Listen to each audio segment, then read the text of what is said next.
Today, we're going to unpack how a protest that started with a single chant on the streets of Tehran completely spiraled out of control and ended up threatening to bring the entire global economy to its knees. This is the story of the 2026 Iran crisis. So to really get a grip on this, we're going to break it down into 4 key stages. We'll start with the initial spark, see how the regime fought back, watch the conflicts go international, and then finally, we'll uncover the massive price we're all paying for it now. All right, so let's set the scene. This whole thing kicked off in late 2025, and it didn't start with armies or politicians. It started with ordinary people who had simply had enough. Years of anger were just simmering, and they finally reached a boiling point. And right from the get-go, you knew this was different. The slogan, "Death to the Dictator," wasn't just some graffiti on a wall, it was a roar. When you have thousands of people chanting this in the streets, you know this isn't about small reforms. No, this was a direct challenge to the regime's very existence. This wasn't about just one thing. It was really a perfect storm. You had people getting crushed by a collapsing economy. Sanctions, prices going through the roof, all of that.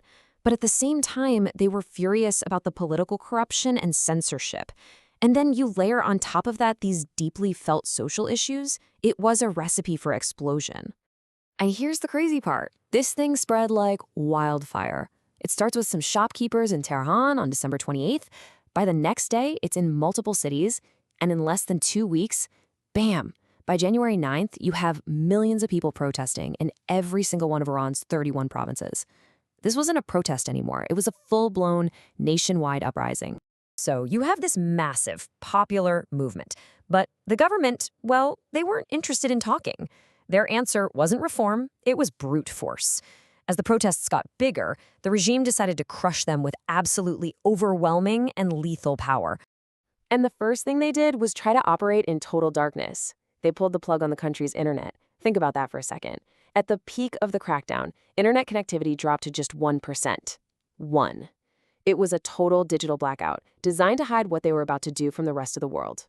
And from inside that digital prison, this message got smuggled out. And it is absolutely chilling. A plea to a journalist, saying, "Please make sure to state clearly that they are killing people with live ammunition." This confirmed everyone's worst fears. This wasn't crowd control. It was a massacre. The numbers that started trickling out later they're hard to even wrap your head around. In just one 48-hour period, reports suggested around 2,000 people were killed, and the violence forced over 3 million people from their homes. This wasn't just a political crisis anymore. It had become a massive humanitarian disaster. Okay, so this is where everything changes. This is the moment a domestic crisis absolutely explodes onto the world stage.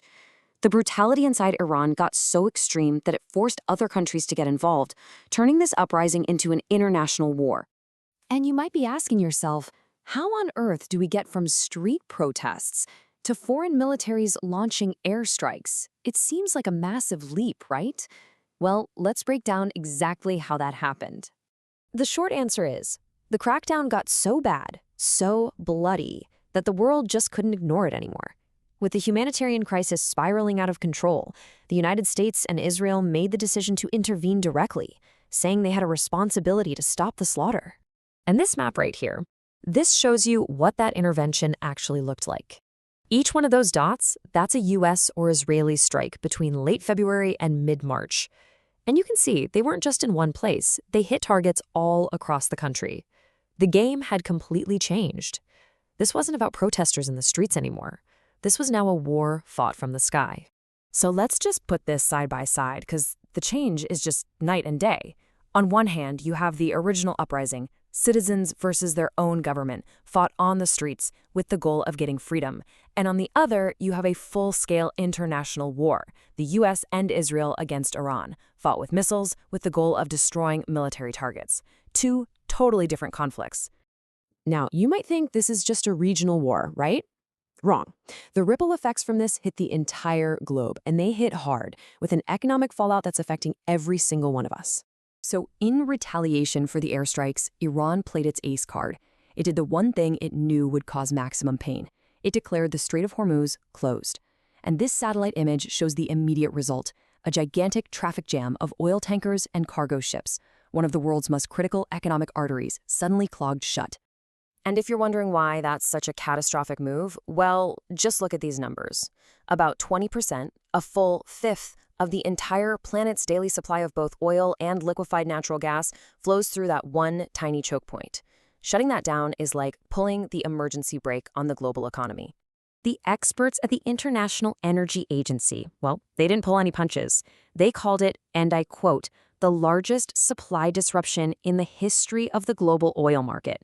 Let that sink in. Worse than the oil shocks of the 1970s. That's how serious this was. And let's be clear, this isn't just some headline from a faraway place. This has real-world consequences for everyone. Models were projecting a potential 4% drop in GDP for Europe, a 1.5% drop for the US. This conflict is hitting wallets thousands of miles away from the fighting. So when you lay it all out, you can see this absolutely terrifying chain reaction. Step 1 leads directly to step 2, which leads to 3, and then 4. It's just this incredible, tragic cascade of events escalating from a local protest into a crisis that threatens the entire world. And that just leaves us with this final, really sobering question. A movement that started with people simply demanding their basic rights ends up putting the entire global economy on the brink. What does that teach us? Well, if nothing else, it's a powerful and pretty frightening lesson in just how fragile our interconnected world really is.